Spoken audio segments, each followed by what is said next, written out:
എല്ലാവർക്കും നമസ്കാരം. എന്റെ പേര് അഞ്ജന റോബിൻ. നമ്മളിപ്പോ ഉള്ളത് Koodathayi saint Mary's higher secondary സ്കൂളിലാണ്. എന്റെ കൂടെ ഇപ്പോ ഉള്ളത് ഇവിടുത്തെ +2 വിദ്യാർത്ഥികളാണ്. അപ്പൊ എല്ലാവർക്കും ഒരു ഹായ് പറയാം. ഓക്കെ, അപ്പൊ നമ്മൾ എല്ലാവരും ഇവിടെ കൂടിയിരിക്കുന്നത് നമുക്ക് എല്ലാവർക്കും അറിയാവുന്ന പോലെ സെപ്റ്റംബർ 5 നമ്മുടെ ദേശീയ അധ്യാപക ദിനമാണ്. അപ്പോ നമ്മുടെ മുൻ പ്രസിഡന്റ് ആയിട്ടുള്ള ഡോക്ടർ എസ് രാധാകൃഷ്ണന്റെ ജന്മദിനമാണ് നമ്മൾ അധ്യാപക ദിനമായി കൊണ്ടാടുന്നത്. അപ്പം ഏതൊരു മഹാത്മാരുടെ ജീവിതം എടുത്താലും അവർക്ക് എല്ലാവരുടെ അവരുടെ വിജയത്തിന് പിന്നിലും ഓരോ അധ്യാപകരുണ്ടാവും. അപ്പൊ അതുപോലെ തന്നെയാണ് നമ്മളിപ്പോ ഇവിടെ നിൽക്കുന്നത്. നമ്മുടെ -2 മുതൽ +2 വരെയുള്ള കാലഘട്ടത്തിലാണ് നമ്മളിപ്പോ നിൽക്കുന്നത്.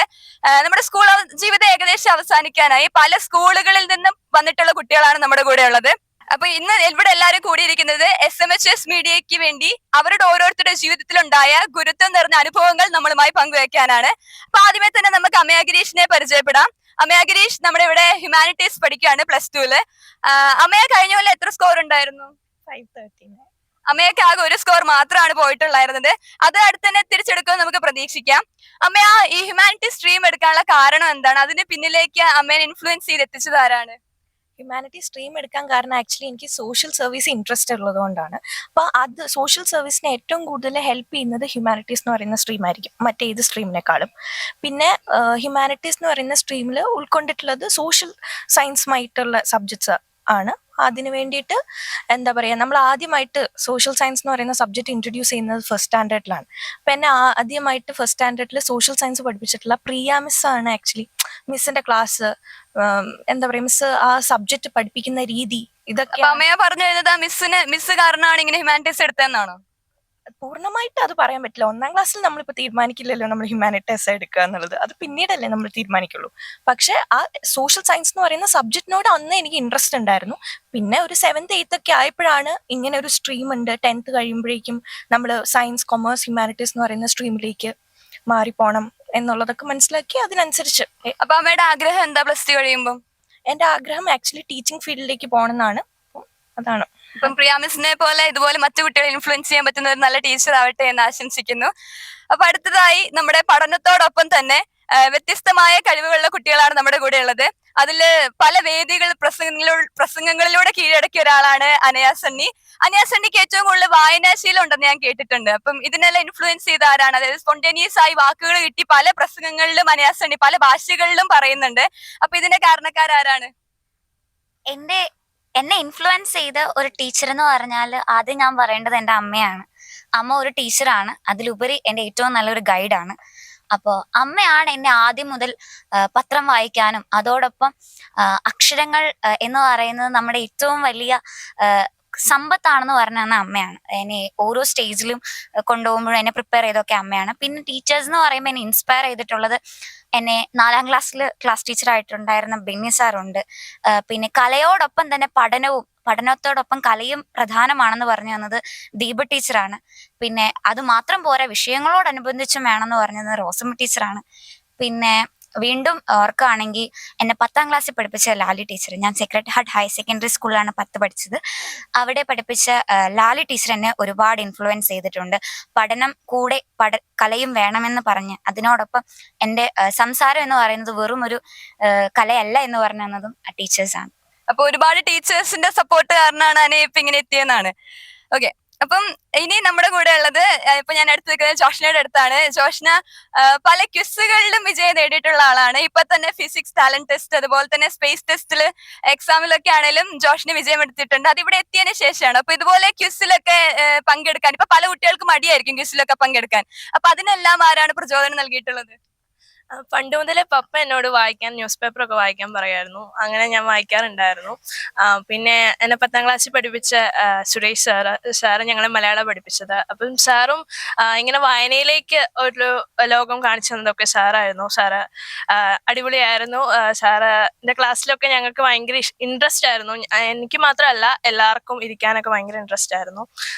പിന്നെ എന്നെ 6th പഠിപ്പിച്ച ഒരു ശ്രീജ മിസ് കെമിസ്ട്രി പഠിപ്പിച്ചത്. മിസ് എനിക്ക് അന്ന് ഒരു ക്യൂസിന് പോയിട്ട് വന്നപ്പം മിസ് എനിക്ക് ഒരുപാട് ബുക്സ് ഒക്കെ ഗിഫ്റ്റ് ചെയ്തിട്ടുണ്ടായിരുന്നു സയൻസിനെ പറ്റിയുള്ളത്. അപ്പം ഈ സയൻസ് ക്യൂസിന് പോയപ്പോഴും ഞാൻ ആ ബുക്സ് ഒക്കെ എടുത്താണ് പഠിച്ചത്. പിന്നെ ഏതൊരു കോമ്പറ്റീഷൻ വന്നാലും എന്നോട് പാർട്ടിസിപ്പേറ്റ് ചെയ്യണം എന്ന് പറയുന്നത് എൻ്റെ അമ്മയാണ്. അപ്പൊ ഇവരെല്ലാമാണ് എനിക്ക് പ്രചോദനമായിട്ടുള്ളത്. അപ്പൊ മാതാപിതാ ഗുരു ദൈവം എന്നാണല്ലോ നമ്മൾ പറയുന്നത്. അതുപോലെ തന്നെയാണ് ജോഷ്നയുടെ കാര്യത്തിലും അവളുടെ ആദ്യത്തെ അധ്യാപകർ അവളുടെ മാതാപിതാക്കൾ തന്നെയാണ് അല്ലെ. അടുത്തതായി നമ്മുടെ ഒരു ചുണക്കുട്ടിയാണ് നമ്മുടെ കൂടെ ഉള്ളത്. നമ്മുടെ സ്കൂളിലെ പല യൂണിറ്റുകളുണ്ട്. അതിൽ NSS യൂണിറ്റിലെ നമ്മുടെ ലീഡറാണ് ആദിദേവ്. അപ്പൊ ആദിദേവിന് ഇങ്ങനെ ഒരു ലീഡർഷിപ്പ് ക്വാളിറ്റി കിട്ടാൻ കാരണം എന്താണ്? എന്നെ ലീഡറായിട്ട് ഇവിടുന്ന് തെരഞ്ഞെടുത്തപ്പം എനിക്ക് പ്രത്യേകിച്ച് ലീഡർഷിപ്പിനെ പറ്റി വലിയ ഐഡിയ ഒന്നും ഇല്ലായിരുന്നു. അപ്പം പിന്നെ എന്നെ ലീഡർഷിപ്പ് ക്യാമ്പ് ഇവിടെ വടകര ഇരിങ്ങലിലേക്ക് ഞാൻ പോയി. അവിടെ നിന്നാണ് എനിക്ക് ശരിക്കും പറഞ്ഞാൽ ഒരു ലീഡറിന്റെ എന്താ പറയാ ഉത്തരവാദിത്തങ്ങൾ അങ്ങനെയുള്ളതൊക്കെ എനിക്ക് ലഭിച്ചത്. അവിടെയുള്ള ശ്രീജിത്ത് സാറ് ബാക്കിയുള്ള ടീച്ചേഴ്സ് എല്ലാം എടുത്തുന്ന ക്ലാസ് എന്നെ നല്ല രീതിയിൽ തന്നെ ഇൻഫ്ലുവൻസ് ചെയ്തിട്ടുണ്ട്. അപ്പോൾ ഇതിനു മുന്നേ ഇതുപോലെ ഏതെങ്കിലും ലീഡറായിട്ട് നിന്നിട്ടുണ്ടോ, അല്ലെങ്കിൽ ഇതിനു മുന്നേ ഏതെങ്കിലും പ്രസ്ഥാനത്തിൽ ഉണ്ടായിരുന്നോ? ഞാൻ എന്താ പറയാ 10ാം ക്ലാസ് വരെ SPCയിൽ ഉണ്ടായിരുന്നു. അപ്പം അവിടെ തൊട്ടേ എന്താ പറയാ ഒരു എന്താ പറയാ പ്രവർത്തന രംഗത്തിൽ ഇറങ്ങി പ്രവർത്തിക്കാനായിട്ട് എന്നെ അവിടുത്തെ എന്താ പറയാ DA ആയിട്ടുള്ള കാസിം സാറ്, റെജി സാറൊക്കെ എന്താ പറയാ ഒരു മുൻനിരയിലേക്ക് നിൽക്കാന്നുള്ള ധൈര്യം തരാനുള്ള ഒരു തന്ന ടീച്ചേഴ്സാണ്. അപ്പൊ അവരുടെ പ്രചോദനമാണ് ഇതിന് കാരണം എന്നാണ് ഇതേ പറയുന്നത്. അടുത്തതായി ലിയാൻഡ്ര നമ്മുടെ +2 കൊമേഴ്സിൽ പഠിക്കുന്നതാണ്. ലിയാൻഡ്ര ക്ലാസ്സിലെ ടോപ്പറാണ്. അപ്പൊ ഇതുപോലെ പഠിക്കാനായിട്ട് ഇപ്പൊ ഒരു മാർക്കല്ലേ പോയിട്ടുള്ളൂ, ഇതുപോലെ പഠിക്കാനായിട്ട് അല്ലെങ്കിൽ ഈ സ്ട്രീം എടുക്കാനൊക്കെ ഉള്ള കാരണം ആരാണ്? ഞാൻ ചെറുതായപ്പോൾ തൊട്ടും കൊമേഴ്സ് ഫീൽഡ് അങ്ങനെ എനിക്ക് അറിയില്ല, പക്ഷെ മാത്സ് ആയിരുന്നു എൻ്റെ ഏറ്റവും ഫേവറേറ്റ് സബ്ജക്റ്റ്. അപ്പോൾ ലൈക്ക് 1ാം ക്ലാസ് തൊട്ട് 10 വരെ തന്നെ മാത്സ് ആയിരുന്നു എനിക്ക് ഏറ്റവും ഇഷ്ടമുള്ള സബ്ജക്റ്റ്.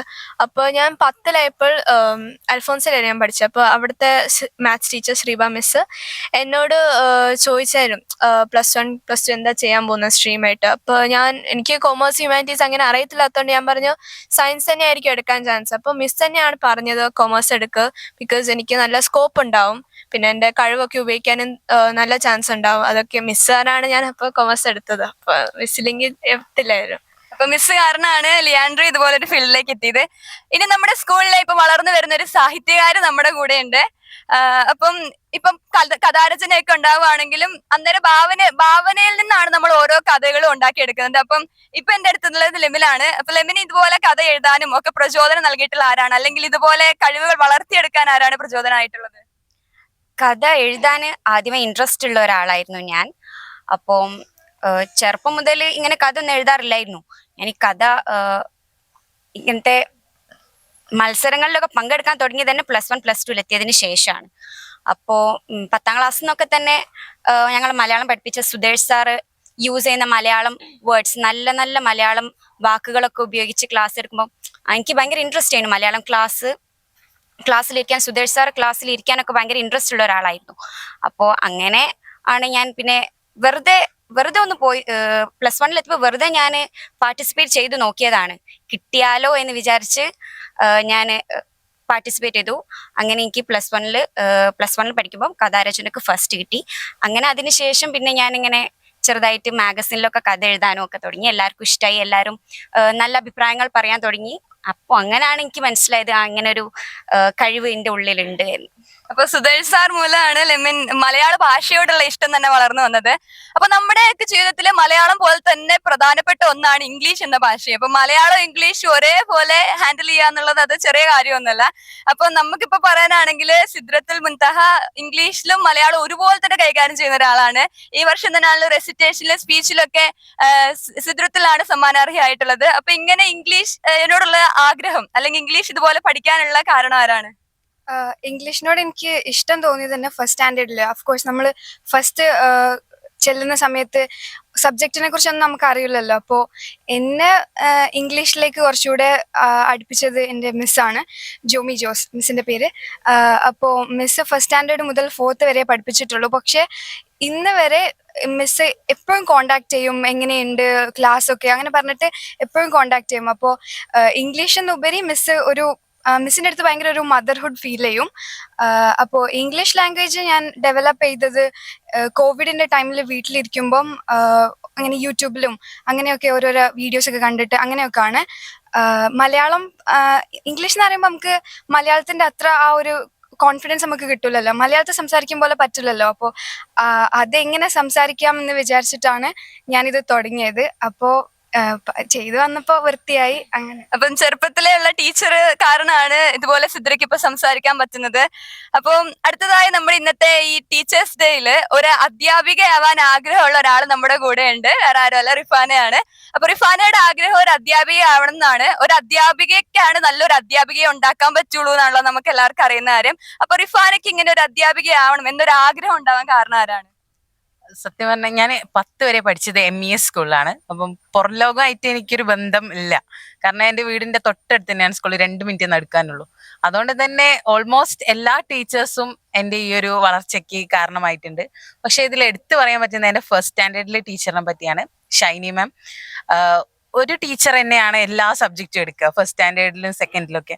അപ്പം ഈ ഒരു ടീച്ചർ തന്നെ ഒത്തിരി സബ്ജക്റ്റ് എടുക്കുന്നത് കാണുമ്പോൾ ഞാൻ വിചാരിക്കും, അപ്പൊ ഇത് ഒരു മൾട്ടി ടാലന്റഡ് ആയിട്ടുള്ള ആളാവണം എന്നുണ്ടെങ്കിൽ അതൊരു ടീച്ചറിനെ കഴിയൂ എന്നാണ് ഞാൻ ചെറുപ്പത്തിൽ മനസ്സിലാക്കിയ ഒരു കാര്യമാണ്. അപ്പൊ ഞാൻ കുറച്ചുകൂടി വലുതായപ്പോൾ എനിക്ക് മനസ്സിലായി, ഒരു ടീച്ചർ ആകുമ്പോൾ മൾട്ടി ടാലന്റഡ് ആയിരിക്കും. കാരണം അതിനുള്ള ട്രെയിനിങ് ഒക്കെ കിട്ടിയിട്ടാണല്ലോ ടീച്ചേഴ്സ് ഒക്കെ വരിക. അപ്പോൾ മെയിനായിട്ടും മിസ്സാണ് എൻ്റെ ഈ ഒരു ടീച്ചിങ് ഫീൽഡ് എനിക്ക് സെലക്ട് ചെയ്യാൻ വേണ്ടിയിട്ട് എന്നെ ഹെൽപ്പ് ചെയ്തിട്ടുള്ളത്, എന്നെ ഒത്തിരി ഇൻഫ്ലുവൻസ് ചെയ്തിട്ടുള്ളത് മിസ്സാണ്. അപ്പം അനുഭവങ്ങളാണ് റിഫാനയെ ഒരു അധ്യാപികയാക്കാനായിട്ട് ആഗ്രഹിപ്പിച്ചത്. അപ്പൊ അതുപോലെ തന്നെ നല്ലൊരു അധ്യാപിക ആവട്ടെ എന്ന് ആശംസിക്കുന്നു. അടുത്തതായി നമ്മുടെ NSS യൂണിറ്റ് പോലെ തന്നെ നമ്മുടെ സ്കൂളിലുള്ളതാണ് NCC യൂണിറ്റ്. അപ്പം NCCക്കാർ എന്ന് പറഞ്ഞാൽ തന്നെ നമുക്കറിയാം ഒരുപാട് ചിട്ടയായ ജീവിതങ്ങളാണ് അവർ മുന്നോട്ട് കൊണ്ടുപോകുന്നത്. അപ്പൊ ഇതുപോലെ ഒരു നല്ലൊരു NCC കാഡറ്റ് ആവാനായിട്ട് സെലക്ഷൻ കിട്ടാൻ തന്നെ നല്ല കഷ്ടപ്പാടാണ്. അപ്പം ഇങ്ങനെ ഒരു സെലക്ഷൻ കിട്ടാനായിട്ട് ചെറുപ്പം മുതലുള്ള ശീലമാണല്ലോ നമുക്ക് ഉണ്ടാവുക. അപ്പം എന്താണ് അതിന് കാരണക്കാരായിട്ടുള്ളത്? നമുക്ക് ചെറുപ്പം മുതലേ പഠിച്ചിട്ടുള്ള ഓരോ കാര്യങ്ങളായിരിക്കുമല്ലോ. അപ്പൊ എന്തുകൊണ്ടാണ് ഇത്രയും നല്ലൊരു കാഡറ്റ് ആവാൻ സാധിക്കുന്നത്? NCC എന്ന് പറയുമ്പോൾ അതിന്റെ മോട്ടോ എന്ന് പറയുന്നത് നമുക്കറിയാലോ, യൂണിറ്റി ആൻഡ് ഡിസിപ്ലിൻ. അപ്പം കുറച്ച് ജീവിതത്തിൽ കുറച്ച് അച്ചടക്കമൊക്കെ ഉണ്ടെങ്കിൽ നല്ലതാണല്ലോ. അപ്പം കുറച്ച് സിസ്റ്റമാറ്റിക് ആയിട്ട് ഡിസിപ്ലിനോട് കൂടി ജീവിക്കാൻ വേണ്ടി മാത്രമാണ് ഞാൻ NCC ചേർന്നത്. പിന്നെ എങ്ങനെയാണ് NCC എന്നൊക്കെ അറിയാൻ വേണ്ടിയും ഞാൻ NCC ചേർന്നു. നല്ലൊരു എക്സ്പീരിയൻസ് തന്നെയാണ്. അപ്പൊ ഇതിനു വേണ്ടി ഇൻഫ്ലുവൻസ് ചെയ്ത ടീച്ചറാണ്. ഇതിന് മുന്നേ ഇതുപോലെ എന്തെങ്കിലും ചേർന്നിട്ടുണ്ടോ? ഇല്ല, ഞാൻ ഇതിനു മുമ്പ് ഒന്നും ചേർന്നിട്ടൊന്നുമില്ല. പക്ഷെ എന്തെങ്കിലും പ്രോഗ്രാംസ് ഒക്കെ സ്കൂളിൽ വരുമ്പോൾ അതിന് ചേരാറുണ്ടല്ലോ. അതിന് ഏതൊക്കെ ടീച്ചേഴ്സ് ആണ് ഇങ്ങനെ ഭയങ്കരമായിട്ട് സപ്പോർട്ടീവ് ആയി നിന്നിട്ടുള്ളത്? ഞാൻ ആക്ച്വലി മലയാളം പഠിച്ചിട്ടില്ലാത്തൊരു വ്യക്തിയായിരുന്നു. അപ്പം മലയാളം ഞാൻ ഹൈദരാബാദിലായിരുന്നു 5th വരെ പഠിച്ചത്. അതിനുശേഷം ഇവിടെ വന്നിട്ട് മലയാളം ഞാൻ പഠിച്ചെടുത്തു. അപ്പം എൻ്റെ കൂടെയുള്ളവർക്ക് വായിക്കാനും എഴുതാനും അതുപോലെ തന്നെ പറയാനും അറിയുമ്പോൾ എനിക്കതൊന്നും അറിയത്തില്ലായിരുന്നു. അപ്പം എന്നെ ഏറ്റവും കൂടുതൽ ഇൻഫ്ലുവൻസ് ചെയ്തിട്ടുള്ള ഒരു ടീച്ചറാണ് സോഫി ടീച്ചർ. മിസ് ഞാൻ ചെയ്യുന്ന ഓരോ ഇമ്പ്രൂവ്മെന്റ്സിനും എന്നെ വന്ന് അപ്രീഷിയേറ്റ് ചെയ്യാറുണ്ടായിരുന്നു. ആ ഒരു വിഷയം എനിക്ക് ഭയങ്കര പേടിയായിരുന്നു. ആ ഒരു പേടിപ്പെടുത്തുന്ന ആ ഒരു വിഷയം ഞാൻ ഇഷ്ടമുള്ള വിഷയമാക്കി എനിക്ക് മിസ് മാറ്റി തന്നു. അതുകൊണ്ട് മിസ്സിന് തന്നെയാണ് ഒരിക്കലും അന്നും ഇന്നും എന്നും എനിക്ക് എപ്പോഴും മറക്കാൻ പറ്റാത്തൊരു മിസ് തന്നെയാണത്. അപ്പം ഈ അന്നേനെ ഇതുപോലെ ആക്കിയത് മിസ് ആണെന്നാണല്ലേ പറയുന്നത്? Yes, definitely. Thank you. അപ്പൊ അടുത്തതായി നമുക്ക് എല്ലാവർക്കും പല പല ആഗ്രഹങ്ങളായിരിക്കും. പക്ഷെ നമ്മുടെ കൂടെ ഒരാളുണ്ട്, ആളൊരു വൈദിക വിദ്യാർത്ഥിയാണ്. അപ്പം ഇതുപോലെ ഒരു വൈദികനാവാനായിട്ട് എന്തുകൊണ്ടാണ് ഇറങ്ങിയത്? കാരണം അധികം ആരും വരാത്തൊരു ഫീൽഡ് അല്ലേ?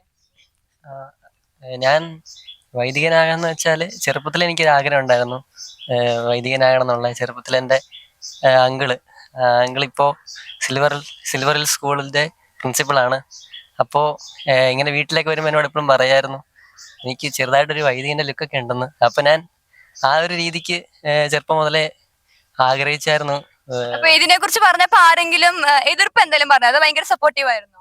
വീട്ടിലുള്ള എല്ലാവർക്കും ഭയങ്കര സപ്പോർട്ടായിരുന്നു. പിന്നെ 7ാം ക്ലാസ്സിൽ എൻ്റെ ക്ലാസ് ടീച്ചർ സിസ്റ്റർ റിൻസി ഇപ്പോൾ പഠിക്കുന്ന കാര്യത്തിൽ ഞാൻ ഇപ്പോൾ പഠനത്തിൽ പുറകോട്ട് പോവുകയാണെങ്കിൽ എപ്പോഴും എനിക്ക് സപ്പോർട്ടായിട്ട് നിൽക്കുമായിരുന്നു. പിന്നെ എനിക്കിങ്ങനെ ഒരു ആഗ്രഹം ഉണ്ടെന്ന് പറഞ്ഞപ്പോൾ സിസ്റ്റർ എന്നോട് പറഞ്ഞു നല്ലൊരു ഇതാണ്, എൻ്റെ ആഗ്രഹം നല്ലതാണ്, അപ്പോൾ അതിനായിട്ട് മുന്നോട്ട് പോവുക, അപ്പോൾ പ്രാർത്ഥനയിൽ എപ്പോഴും എന്നെ ഓർക്കും എന്നൊക്കെ പറഞ്ഞു. അപ്പോൾ ഇപ്പോൾ 7ാം ക്ലാസ് കഴിഞ്ഞിട്ട് ഇപ്പോൾ 6 വർഷമായി. ഇപ്പോഴും എനിക്ക് വേണ്ടി പ്രാർത്ഥിക്കും, എനിക്ക് എപ്പോഴും സപ്പോർട്ടാണ് സിസ്റ്റർ. ഇപ്പോൾ സിസ്റ്ററും പിന്നെ അങ്കിളും എല്ലാം കാരണമാണ് ഞാനിപ്പോൾ 10ാം ക്ലാസ് കഴിഞ്ഞിട്ട് സെമിനാരി ചേർന്നു. ഇപ്പോൾ 3ാം വർഷമാണ് സെമിനാരിയിൽ. Thank you Ryan. അടുത്തതായി നമ്മുടെ നല്ലൊരു അധ്യാപക ദിനത്തില് ചെറുപ്പത്തിലെ ഉള്ള ഓർമ്മകൾ നമ്മളുമായിട്ട് പങ്കുവെക്കാനാണ് അഭിനവ് ഇവിടെ നിൽക്കുന്നത്. അപ്പൊ അഭിനവ് എന്താണ് ഇതിന് മുന്നേ ഉള്ള അല്ലെങ്കിൽ ചെറുപ്പം നമ്മൾ ഏറ്റവും കൂടുതൽ വർഷം ഒരു കുട്ടിയെ സംബന്ധിച്ചോടെ ഉണ്ടാവുന്നത് ഒരു സ്കൂളിലായിരിക്കും. നമ്മൾ ഏറ്റവും കൂടുതൽ ചെലവഴിക്കുന്നത് ഒരു സ്കൂൾ വിദ്യാർത്ഥിനായിട്ടായിരിക്കും, അധ്യാപകരുടെ കൂടെ ആയിരിക്കും. അപ്പം first impression is the best എന്നാണ് നമ്മൾ പറയണത്. അപ്പൊ ചെറുപ്പത്തിലുള്ള അനുഭവം എന്തായിരുന്നു? ഞാൻ എൻ്റെ LKG മുതൽ 10ാം ക്ലാസ് വരെ saint Mary's English medium school കോടഞ്ചേരിയിലാണ് പഠിച്ചത്. അവിടെ എന്നെ LKGയിൽ ഒരു എൽസമ്മ ടീച്ചർ എന്ന് പറഞ്ഞ ടീച്ചറാണ് എന്നെ ഇംഗ്ലീഷ് എഴുതാനും മലയാളം എഴുതാനും പഠിപ്പിക്കുകയും എൻ്റെ കൈ പിടിച്ച് എഴുതിപ്പിക്കുകയും വായിക്കാൻ പഠിപ്പിക്കുകയും ഒക്കെ ചെയ്യുന്ന ടീച്ചറാണ്. ഈ സമയത്ത് ഈ അധ്യാപനത്തിന് ഞാൻ ടീച്ചറിനെ ഏറ്റവും സ്നേഹപൂർവ്വം ഓർക്കുന്നുണ്ട്. പിന്നെ മിസ്സ് എവിടെ കണ്ടാലും എന്നെ അങ്ങാടിയിൽ നിന്നൊക്കെ കണ്ടാലും മിസ്സ് ഇപ്പോൾ പഠിക്കുന്നുണ്ടോ ഇനി എന്താ ചെയ്യുന്നതെന്നൊക്കെ ചോദിക്കും. മിസ്സ് ഭയങ്കര സപ്പോർട്ടാണ്. അപ്പം മിസ്സിനെയാണ് ഈ അധ്യാപനത്തിൽ ഞാൻ ഏറ്റവും കൂടുതൽ നന്നായിട്ട് ഓർക്കുന്നത്. Thank you Abhinav. അടുത്തതായി നമ്മുടെ സ്കൂളിലുള്ള നമ്മുടെ ഒരു നർത്തകിയാണ് അലീന മേരി റിജോ. ഇപ്പം ഡാൻസ് പഠനത്തോടൊപ്പം തന്നെ കൊണ്ടുപോകാന്ന് പറഞ്ഞാൽ നല്ല കഷ്ടപ്പാടാണ്. അപ്പം അലീനെ പല രംഗങ്ങളിലും പല വേദികളിലും നൃത്തചൂടുകൾ വെച്ച് മനോഹരമാക്കി തീർത്തിട്ടുള്ളതാണ്. ഏതൊക്കെയാണ് സ്പെഷ്യലൈസ് ചെയ്ത് പഠിക്കുന്നത്? ഞാൻ കൂടുതലായിട്ട് സ്പെഷ്യലൈസ് ചെയ്യുന്നത് കുച്ചിപ്പുടിയിലാണ്. ഞാൻ അതിനാണ് ഇപ്പോൾ ഡിപ്ലോമ ഒക്കെ എടുത്തിരിക്കുന്നത്. ഇനി കൂടുതലായിട്ടും ഭരതനാട്യവും മോഹിനിയാട്ടവും എല്ലാത്തിലും ചെയ്യണമെന്ന് ആഗ്രഹമുണ്ട്. ഇതിൽ ഏറ്റവും സപ്പോർട്ടീവായി നിന്നിട്ടുള്ളത് ആരാണ്? കാരണം പഠനം ഇതൊക്കെ ഒരുമിച്ച് കൊണ്ടുപോകണം. എത്ര വർഷമായി പഠിക്കുന്നു? ഞാനിപ്പോ ഏകദേശം ഒരു 13-14 കൊല്ലത്തിന്റെ അടുത്തായി പഠിക്കാൻ തുടങ്ങിയിട്ട്. ചെറുപ്പത്തിലെ മുതൽ പഠിക്കാൻ തുടങ്ങി. ഏറ്റവും കൂടുതൽ ഇൻഫ്ലുവൻസ് ചെയ്തിട്ടുള്ള എൻ്റെ ഫാമിലി തന്നെയാണ് ഫസ്റ്റ്ലി. പിന്നെ എന്നെ ഏറ്റവും കൂടുതൽ ഇൻഫ്ലുവൻസ് ചെയ്തത് ഒബ്വിയസ്ലി എൻ്റെ മാഷാണ്. സജേഷ്യസ് നായർ എന്നാണ് പേര്. സാറ് എങ്ങനെ ഇൻഫ്ലുവൻസ് ചെയ്തതെന്ന് വെച്ച് കഴിഞ്ഞാല് കുട്ടികളോടുള്ള പെരുമാറ്റമായിരിക്കണം എന്നോടെന്ന് മാത്രമല്ല, ഇപ്പം എല്ലാ കുട്ടികളെയും ഒരുമിച്ച് ഒരു ഡിസ്ക്രിമിനേഷനും ഇല്ലാതെ എല്ലാ കുട്ടികളെയും ഒരുമിച്ച് കാണുന്ന ഒരു മാഷാണ്. പിന്നെ അതുപോലെ തന്നെ എല്ലാ ഇതിലും ഇപ്പം പറയുകയാണെങ്കിൽ കുച്ചിപ്പുടി ആണെങ്കിലും സാറും കുച്ചിപ്പുടിയിലാണ് ഏറ്റവും കൂടുതൽ സ്പെഷ്യലൈസ് ചെയ്തിട്ടുള്ളത്. പക്ഷെ ഭരതനാട്യമായാലും മോഹിനിയാട്ടമായാലും എല്ലാ ഭാഗത്തെ പറ്റിയും സാറിന് അറിവുമുണ്ട്. അതുപോലെ തന്നെ അതിനോടുള്ള ബഹുമാനം അതൊക്കെ കണ്ടു വളർന്നാണ് ഞാൻ. അപ്പൊ സാറിനോടുള്ള ഇഷ്ടം കാരണമായിരിക്കും ഈ നൃത്തത്തോട് ഇഷ്ടം തോന്നിയെന്നായിരിക്കും അല്ലെ? ശരിക്കും അങ്ങനെ തന്നെയാണ്. എനിക്ക് ആദ്യം നൃത്തം എന്ന് പറഞ്ഞു കഴിഞ്ഞാൽ തന്നെ എനിക്ക് ആദ്യം വലിയ താല്പര്യമില്ലായിരുന്നു. മാഷ് എങ്ങനെയാണ് മാഷിന്റെ ഓരോ കളിയൊക്കെ കാണുമ്പോൾ നമ്മൾ കൂടുതലായിട്ട് ഇഷ്ടപ്പെട്ടു വരും നമ്മൾ ഡാൻസ് പഠിക്കാൻ വേണ്ടിയിട്ട്. അങ്ങനെ ഏറ്റവും കൂടുതൽ എന്നെ ഹെൽപ്പ് ചെയ്തിട്ടുള്ളതും മാഷാണ്. പ്ലസ് ടു കഴിയുമ്പം ഈ ഒരു ഫീൽഡ് ഇതുപോലെ തന്നെ തുടരുമോ? തുടരും. എന്തായാലും തുടരണമെന്ന് എനിക്ക് ആഗ്രഹമുണ്ട്. അതുപോലെ തന്നെ മാഷിനും ആഗ്രഹമുണ്ട്. എന്തായാലും എന്നോട് നിർത്തരുതെന്നാണ് പറഞ്ഞിട്ടുള്ളത്. അപ്പൊ എന്തായാലും ഞാൻ തുടരും. അതുപോലെ തന്നെ എന്നെ ഏറ്റവും കൂടുതൽ ഇൻഫ്ലുവൻസ് ചെയ്തത് ആരാന്ന് ചോദിക്കുമ്പോൾ ഫസ്റ്റ് തന്നെ സജേഷ് സാറിനെ പറ്റി പറയുകയാണെങ്കിൽ അത്രയും എല്ലാവരെയും സപ്പോർട്ട് ചെയ്യുന്നതുകൊണ്ടായിരിക്കണം. അതുകൊണ്ട് തന്നെ എൻ്റെ എല്ലാവിധ ആശംസകളും ഞാൻ സാറിന് നേരെയാണ്. Okay, thank you. അടുത്തതായി നമ്മുടെ കൂടെ ഉള്ളത് ഷാരോൺ ആണ്. മലയാള ഭാഷയില് കഥ എഴുതുന്ന ലെബിനെ നമ്മൾ പരിചയപ്പെട്ടു. അതുപോലെ തന്നെ ഇംഗ്ലീഷ് ഭാഷയില് കവിതകളും കഥകളൊക്കെ എഴുതുന്നതില് ഷാരോൺ ആണ് ഇവിടെ സമ്മാനർഹയായിട്ടുള്ളത്. അപ്പൊ ഷാരോൺ ഇതുപോലെ പറയുന്നത് പോലെയല്ല, എഴുതുന്നതില് വാക്കുകൾ കിട്ടണം ഇംഗ്ലീഷിലാണെങ്കിലും. അപ്പൊ ഇതിനൊക്കെ ഇൻഫ്ലുവൻസ് ചെയ്തിട്ടുള്ള ആരാണ്, അല്ലെങ്കിൽ ഇതിന് കാരണക്കാരാരാണ്? നമ്മൾ ഏതൊരു ഭാഷ പഠിക്കുകയാണെങ്കിലും അതിലുള്ള ഒരു ബേസിക് നോളജ് വളരെ ഇമ്പോർട്ടൻ്റ് ആണ്. അപ്പോൾ എൻ്റെ 1 തൊട്ട് 4 വരെയുള്ള സ്കൂൾ കാലയളവിൽ എൻ്റെ ഇംഗ്ലീഷ് അധ്യാപികയായിരുന്നു ശാലിനി മിസ്സാണ് എന്നെ ഇംഗ്ലീഷ് ഭാഷ പഠിച്ച് അതിലുള്ള സാഹിത്യപരമായ എല്ലാ കാര്യങ്ങളും പഠിക്കാൻ എന്നെ താല്പര്യം എന്നിൽ ഉണ്ടാക്കിയത് മിസ്സാണ്. പിന്നീട് എൻ്റെ പപ്പ ഒരു ഇംഗ്ലീഷ് അധ്യാപകൻ തന്നെയാണ്. പപ്പയുടെ ക്ലാസ്സുകളൊക്കെ നേരിട്ട് കണ്ട അനുഭവത്തിൽ നിന്നൊക്കെ കവിത എത്ര നന്നായിട്ട് നമുക്ക് ഒരു ഇംഗ്ലീഷ് പദ്യത്തെ എഴുതാനും ചൊല്ലുവാനും കഴിയുമെന്ന് ഞാൻ മനസ്സിലാക്കി. അങ്ങനെ നിരവധി കലാമേളകളിലൊക്കെ പങ്കെടുത്തപ്പോൾ എനിക്ക് മനസ്സിലായി, സമ്മാനാർഹയായപ്പോൾ എനിക്ക് മനസ്സിലായി ഇംഗ്ലീഷ് കവിതാ രചന, ഇംഗ്ലീഷ് കഥാരചന, ഇംഗ്ലീഷ് പദ്യം ചൊല്ലലിലൊക്കെ എനിക്ക് വളരെ നല്ലൊരു കഴിവുണ്ടെന്ന്. അങ്ങനെ എൻ്റെ പപ്പയും ശാലിനി മിസ്, എൻ്റെ അമ്മ, അങ്ങനെ വളരെ പേരുടെ പ്രചോദനം കൊണ്ടാണ് എനിക്കിതിനെല്ലാം സാധിക്കുന്നത്. Thank you. അടുത്തതായി നമ്മുടെ കൂടെ ഉള്ളത് നമ്മള് ഡാൻസിലുള്ള അലീനയെ നമ്മൾ പരിചയപ്പെട്ടു. ഇതുപോലെ തന്നെ നാടോടി നൃത്തം, കുച്ചിപ്പുടി അതൊക്കെ നമുക്ക് ഭയങ്കര ഫെമിലിയർ ആയിട്ടുള്ളതാണ്. എന്നാൽ ഇന്ന് അധികം ആരും ചൂസ് ചെയ്യാത്തതാണ് ഓട്ടംതുള്ളല്. അപ്പൊ നമ്മുടെ കൂടെ ഉള്ളത് റയോണയാണ്. ഞങ്ങൾക്കാണെങ്കിൽ പോലും കലാവേദികളിലൊക്കെ ഓട്ടംതുള്ളല് പരിചയപ്പെടാൻ കാരണം റയോണയാണ്. എന്തുകൊണ്ടാണ് ഇങ്ങനെ ഒരു ഫീൽഡ് തിരഞ്ഞെടുത്തത്? ഐ മീൻ ഓട്ടംതുള്ളല് പഠിക്കാൻ കാരണം? ഞാൻ 5ാം ക്ലാസ്സിലെ കലോത്സവ വേദികളിലേക്ക് എത്തുമ്പോഴാണ് ഈ ഓട്ടംതുള്ളൽ എന്നുള്ള ഐറ്റം തന്നെ കാണുന്നത്. അപ്പോൾ എനിക്ക് ഭയങ്കര ഇൻട്രസ്റ്റ് ആയിട്ട് പാട്ട് പാടി കളിക്കുന്ന കഥയൊക്കെ നമ്മൾ എക്സ്പ്രസ് ചെയ്ത് പറഞ്ഞു കൊടുക്കുന്ന ഒരു ഐറ്റം ആയിട്ട് തോന്നി. അപ്പോൾ പിന്നെ ഇതിനെപ്പറ്റി അന്വേഷിച്ച് അതിനായിട്ടുള്ള ടീച്ചേഴ്സിനെ ഞാൻ ഫസ്റ്റ് ആയിട്ട് പോയത് നിഷാന്ത് സാറിൻ്റെ അടുത്തായിരുന്നു. സാറാണ് എനിക്ക് ഈ തുടക്കം കുറിച്ചത് ഈ ഓട്ടംതുള്ളലിലേക്ക്. അതിനുശേഷം നിഷാന്ത് സാറിൻ്റെ ഗുരുവായിട്ടുള്ള പുന്നശ്ശേരി പ്രഭാകരൻ എന്നുള്ള സാറിൻ്റെ അടുത്താണ് പോയത്. സാറ് എന്താന്ന് വെച്ചാൽ നമ്മുടെ ഓരോ ലൈനും അതുപോലെ തന്നെ എക്സ്പ്ലെയിൻ ചെയ്തിട്ട് എന്താണോ നമ്മുടെ കഥ അത് അങ്ങനെ തന്നെ പറഞ്ഞു തന്ന് എങ്ങനെയാണോ എക്സ്പ്രഷൻ ചെയ്യേണ്ടത് അങ്ങനെയൊക്കെ പറഞ്ഞു തന്ന് നമ്മുടെ കൂടെ കളിക്കുന്ന ഒരു ടൈപ്പാണ് പുന്നശ്ശേരി സാറ്. സാറിന്റെ അനുഗ്രഹത്താലാണ് ഞാനിപ്പോഴും ഓട്ടംതുള്ളൽ ഇങ്ങനെ കളിച്ചുകൊണ്ടിരിക്കുന്നത്. ഇത് +2 സയൻസ് അല്ലേ? അപ്പൊ പഠനത്തോടൊപ്പം തന്നെ ഇത് കൊണ്ടുപോകാന്ന് പറഞ്ഞാൽ കുറച്ച് ടാസ്ക് ആണ്.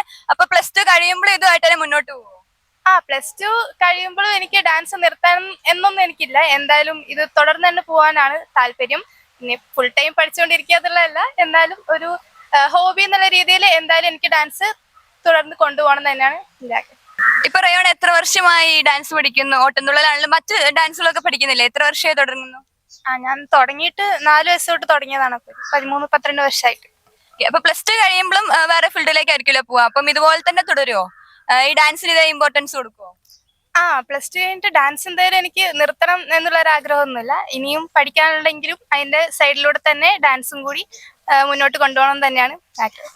അടുത്ത അധ്യാപക ദിനത്തിൽ നമ്മളുമായിട്ട് ജസ്റ്റ് ഒരു ഓർമ്മകൾ പങ്കുവെക്കാനായിട്ട് നമ്മുടെ കൂടെ ഉള്ളത് ആഗ്നസ് ആണ്. ആഗ്നസ് +2 ഹ്യൂമാനിറ്റീസിലാണ്. അപ്പൊ ആഗ്നസ് എന്തുള്ള മധുരമായ ഓർമ്മകളാണ് കൂടെ ഉള്ളത്?